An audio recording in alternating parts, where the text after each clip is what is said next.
Saudaraku yang terpilih anggota DPR, sedekahmu adalah perda. Jangan datang cuma tanda tangan tidur. Ada perda yang mau dibikin di lobi sama pengusaha, kau benarkan. Demi Allah tanda tangan itu nanti akan menyeretmu ke neraka. Dengar baik-baik para anggota dewan sebelum Bapak dilantik. Sudah? Bukannya bulan 10, tanggal 10. Tak?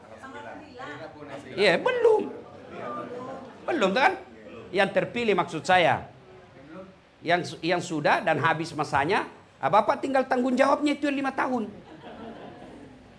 Yang belum dilantik, sebelum Bapak sesat, dan saya akan diminta tanggung jawabnya nanti di akhirat, saya akan berkata, saya sudah nasihati mereka. Saya sudah beritahukan mereka. Kalau dia tidak saya beritahu, maka dia tuntut saya nanti di akhirat. Ya Allah, saya tidak tahu. Saya tidak pernah diberitahu dasat latif. Maka saya akan berkata, bohong. Saya sudah kasih tahu di rumahnya Pak Jaya. Iya. Maka kewajiban ulama adalah mendakwakan. Ballighu anni walau ayat. Sampaikan meskipun 1 ayat. Kulil haqqu walau kana murram. Katakan yang benar meskipun itu pahit. Maka saya katakan ini Pak. Jabatan 5 tahun. Dan demi Allah selama 5 tahun itu Pak, potong tangan saya kalau gajinya Bapak bisa beli private jet. Kecuali Bapak korupsi. Korupsi pun kayaknya tidak mampu Pak. Iya toh? Maka salah Bapak kalau mau jadi anggota DPR, mau jadi kaya. Salah. Pasti mencuri. Pasti mencuri. Tapi kalau Bapak mau kaya, jadi pengusaha tambang. Kaya itu. Tapi kalau jadi anggota DPR, Bapak harus niatkan, mewakafkan pikiran, hati, dan waktu untuk mengabdi. Namanya wakil rakyat. Sidin sabarataan. Ulun mau tanya. Kalau ada wali kota dengan wakil wali kota tinggi mana? Hah? Mana tinggi wakil? Swedia itu Pak, wakil rakyatnya lebih rendah gajinya daripada PNS kalau di Indonesia. Apa kata mereka rakyat? Ngapain kami gaji mereka tinggi-tinggi? Untuk apa kami gaji tinggi-tinggi? Nggak, kerjanya juga nggak jelas. Kami yang bayar pajak. Lalu kamu nggak urus kami, untuk apa kau digaji tinggi-tinggi? Maka kalau Bapak mau kaya, salah kalau jadi anggota DPR. Tapi kalau cari amal dan sedekah, itu tempatnya paling cocok. Bagaimana cara bersedekahnya? Bukan sedekah dengan bagi-bagi jilbab. Berapa gajinya Bapak? Jadi kalau mengandalkan proposal, kalian juga rakyat jangan selalu bawa proposal ke anggota DPR. Berapa gajinya kasihan? Datang ini Pak Dewan yang terhormat. Ini ada kasihan. Gajinya berapa? Maka anggota DPR sedekahnya adalah pengabdian. Pengabdiannya bicara. Bapak tahu posisinya anggota DPR kalau kita berjamaah? Imam. Wali kota. Anggota DPR itu dia di sini. Di belakangnya imam sebelah kanan. Belakangnya imam sebelah kanan. Itu anggota DPR. Kalau imam salah, ini yang luruskan. Semestinya imam ruku, dia langsung sujud. Anggota DPR bicara dong. Apa dia bicara? Bukan dengan memaki. Bukan dia tendang. Ya imam salah kok. Enggak juga dia dorong kepalanya. Bodoh ini. Tidak. Apa dia ucapkan yang di belakang? Subhanallah. Maha suci Allah. Berarti anggota dewan. Kalau wali kotamu salah. Wali kotamu membuat peraturan yang menyusahkan masyarakat. Ngomong dong. Kamu wakil rakyat. Maka bicara. Kalau Bapak tidak bicara, Bapak dituntut. Kenapa? Karena diam. Tapi kalau sudah bicara, tidak dilaksanakan, lepas tanggung jawab sebagai anggota dewan. Kita bukan eksekutor, kita hanya legislatif. Legislatif itu berbicara, haknya berbicara. Cuma bagaimana kau jadi anggota DPR kalau kau tidak tahu bicara? Ada anggota DPR tidak tahu bicara, banyak.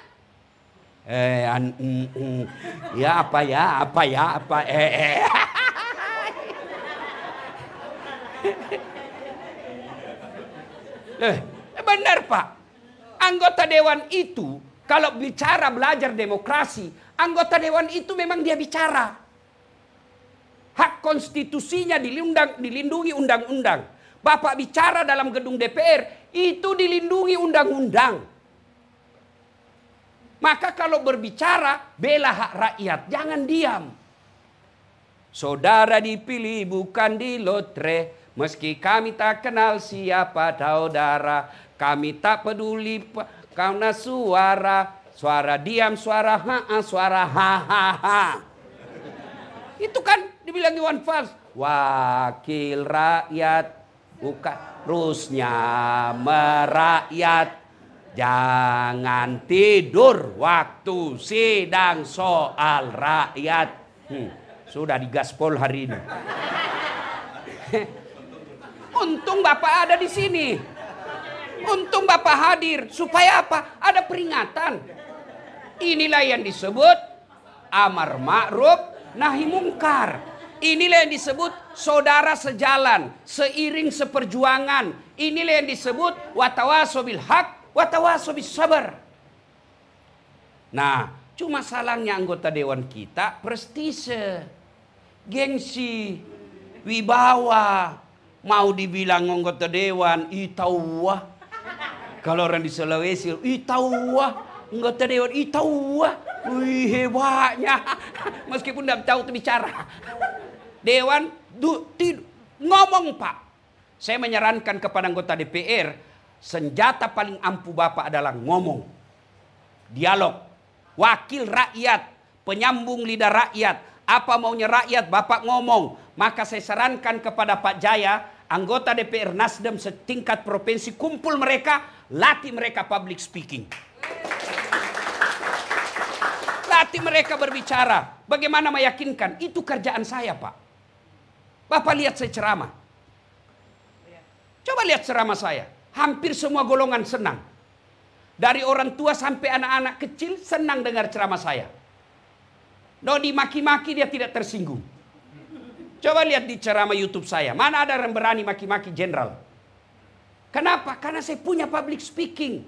Bicara yang baik. Sampaikan tujuan kita tanpa menyinggung perasaannya orang. Ini Bapak harus punya. Bayangkan kalau Bapak pidato, kampanye, meyakinkan orang. Insya Allah. Kalau niatnya membela rakyat, Bapak di penjara sekalipun jihad. Itulah penjara seperti yang dialami oleh Nabi Yusuf. Maka Bapak-bapak dewan yang mulia, jadikan jabatan sebagai anggota dewan sedekah buat rakyat. Bayangkan kalau Bapak bikin, kan DPRD itu punya 3 fungsi. Pertama namanya fungsi legislasi, membuat undang-undang kalau dia DPR.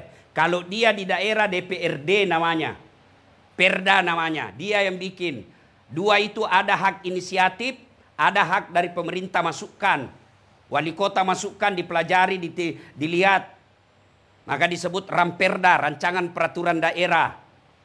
Anggota DPR punya inisiatif sendiri. Ini bikin, lalu diajukan, diterima, ketok palu, tak. Pemerintah laksanakan, diawasi oleh Satpol PP. Itu 1, hak legislatif. Yang kedua disebut fungsi budgeting. Apa itu? Mengatur keuangan. Itulah sebabnya dia pergi reses. Cuma kadang-kala anggota DPR kita resesnya palsu. Ada fotonya. Ada tanda tangannya. Tapi di rumah dibikin. Nggak dia datang ke masyarakat. Masyarakat juga goblok. Kenapa kau tanda tangan?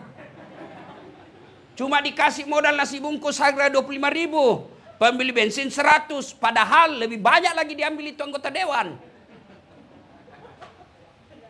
Siapa suruh kau panggil saya?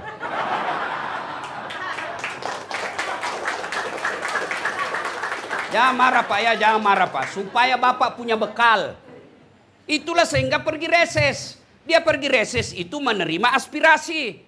Pak Desa, apa yang kau butuhkan di sini? Kan namanya reses itu Bapak datang ke dapil. Datangnya pun diongkosi. Bapak apa? Kepala desa. Desa ini apa kebutuhannya? Kami butuh jembatan, Pak. Oke, sudah. Sudah itu hasil reses dipanggil kepala yang bersangkutan. PU kalau misalnya jembatan. Rumah sakit kalau misalnya kesehatan di dinas kesehatan. Panggil mereka. Nih, sudah. Anggarkan. Bikin anggaran. Sekian anggarannya. Berapa jembatan? Jembatannya berapa ongkosnya? 10 miliar. Kadangkala sudah bocor di situ. Pernah dengar ceritanya kontraktor di akhirat? Kan ini SMS-an antara penghuni surga dengan penghuni neraka. Dia bilang penghuni surga, bagaimana kabarmu di situ? Wah, ndak ada enaknya di sini. Di blender terus kita. Ndak ada kesempatan ngopi, hancur kita di sini. Kata penghuni neraka, pian di situ berapa gimana? Wah, bujur banyak, bagus bener di sini kita. Enak, 1 laki-laki 7 bidadari. Baru dibayangkan sudah ada. Kata penghuni neraka, bolehkah kami jalan-jalan ke situ? Boleh aja. Terus bagaimana caranya? Kata penghuni neraka, kan penghuni neraka Pak kreatif, cerdas. Gampang. Kita bikin jembatan. Kamu bikin jembatan dari surga, kami juga dari neraka bikin jembatan. Kita ketemu di tengah. Bagaimana? Setuju? Setuju. Lelang proyek. Waktu pekerjaan 3 hari. Keluar pemenang tender. Hari pertama, jembatan dari neraka sudah selesai 50%. Hari kedua, selesai 70%. Hari ketiga, tuntas efektif efisien. Selesai. Di tengah. Sampai di tengah, penghuni neraka lihat-lihat. Kenapa ini jembatan dari surga kada mulai-mulai? Teriaklah ini penghuni dari neraka. Kenapa kau belum mulai proyekmu? Kami sudah sampai di tengah sesuai perjanjian. Apa kata dari dalam surga? Bagaimana mau dimulai? Kontraktor, pengawas, pemborong ada semua di situ.